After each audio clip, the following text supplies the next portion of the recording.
जिस तरह चाय की बात की थी तो वो चाय मैं अभी पी भी रहा हूँ और बताना भी चाहता हूँ सारे पाकिस्तान को भी और इंडिया को भी कि चाय कैसी है। ज़रा ये चेक कर लूँ।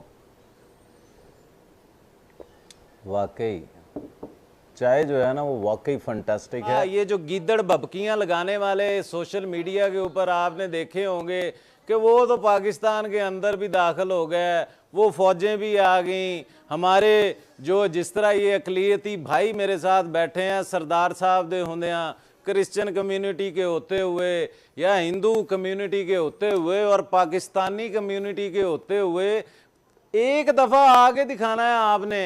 हम सिर्फ चाय नहीं पिलाते, चाहे सरदार जी कहते ने लस्सी नहीं पिलाते, चाह नहीं पिलाते, और भी असी बड़ा कुछ पिलाने हैं। मगर साड़ी कौम के बच्चे बच्चे अगर देख सकते हो तो वो जब मजाइल मारे गए ना तो वो छोटे छोटे बच्चे पास बैठे हुए थे। इस जज्बे को ना भूलना।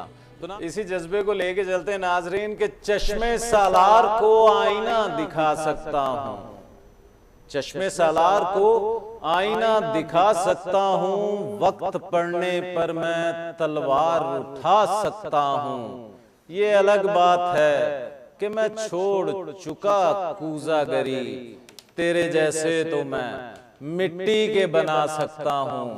नाजरीन ये जज्बा हमारी फोर्सेस का। दिल दिल पाकिस्तान, जान जान पाकिस्तान, दिल दिल पाकिस्तान, जान जान पाकिस्तान, पाकिस्तान जिंदाबाद।